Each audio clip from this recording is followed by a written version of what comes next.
قرآن کی ہر جو صورت ہے اس کی وہ ایک درس ہی سمجھ لیں، ایک خطبہ ہی سمجھ لیں، اور اس خطبے کے اندر جو بات جہاں سے شروع ہوتی ہے اور جہاں ختم ہوتی ہے اسے کہتے ہیں مفاتیح السور و خواتیمها۔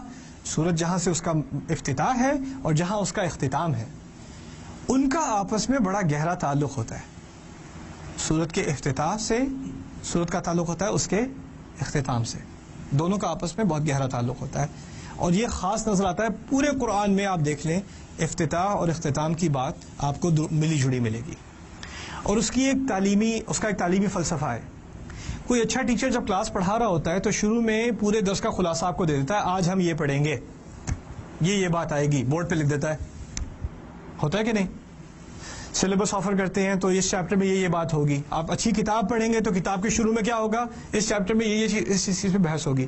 لیکن اچھا معلم جب پڑھا رہا ہوتا ہے تو سیشن کے آخر میں جانے سے پہلے کیا کرتا ہے؟ مراجعہ، ریویو، دہرائی کرتا ہے کہ نہیں؟ اچھا آج ہم نے یہ بات سیکھی تھی، یہ 3 باتیں سیکھی تھیں، لیکن کیا وہ وہی زبان استعمال کرتا ہے جو شروع میں استعمال ہوئی تھی یا اس سے کچھ مختلف؟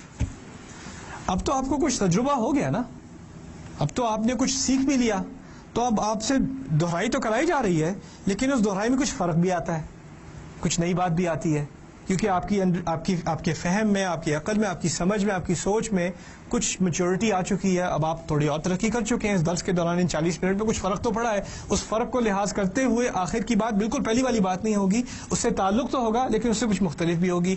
یہی قرآن کا معاملہ ہے۔ قرآن میں پہلے شروع میں ایک بات آئے گی، سورت پڑھو گے تو کچھ وہی بات سمجھنی شروع آئے گی، تھوڑی اور سمجھ آئے گی، تھوڑی اور سمجھ آئے گی، تھوڑی اور سمجھ آئے گی، پھر آخر میں اس کو ختم کر کے اسی بات کو دوبارہ ایک خوبصورتی سے دہرا دیا جائے گا۔ جیسے آپ بقرہ کی مثال لیتے ہیں، کیونکہ بقرہ جو ہے قرآن کی سب سے بڑی سورت ہے۔ پہلی آیات میں ہے ھدی للمتقین، یہ سورت ہے ہدایت کس کے لیے؟ تقوی والوں کے لیے۔ اب جب آپ شروع میں پڑھیں کہ یہ ہدایت تقوی والوں کے لیے ہے تو پھر آپ کو یہ لگے شاید کہ تقوی تو بڑے خاص لوگوں کا وصف ہے، بڑے خاص لوگوں کی پہچان ہے، میں تو بس مسلمان ہوں، متقی تو دور کی بات ہے۔ ذرا تو یہ ہدایت تو ہے، لیکن یہ ہدایت کچھ اونچے طبقے کے لوگوں کی ہے، کچھ بہت پہنچے ہوئے لوگ ہیں ان کے لیے ہدایت ہے، میرے لیے کہاں ہدایت ہے؟ کیونکہ ھدی للمتقین کہہ دیا شروع میں۔ اب بعد میں تھوڑی سی وضاحت تو متقی کون ہے اور کون اس ہدایت سے فائدہ اٹھائیں گے وہ شروع میں بات آ گئی، لیکن اگر آخر تک آپ کو بات سمجھ نہ آئی ہو تو پھر ایک بہت اہم بات آخر میں آ گئی، جس سے پہلے جو ہدایت ہے متقی کی وہ بات واضح ہو گئی۔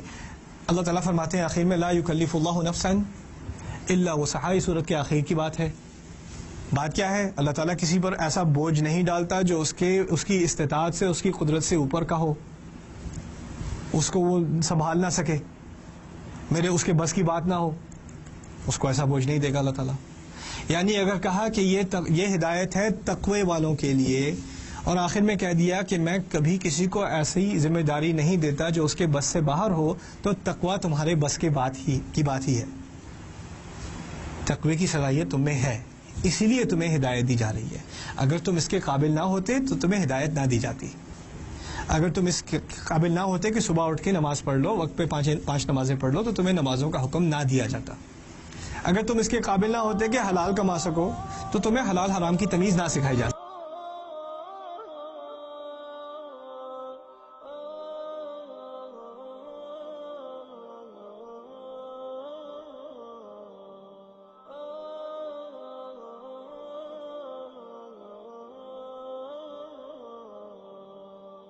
يا حامل القرآن قد خصك الرحمن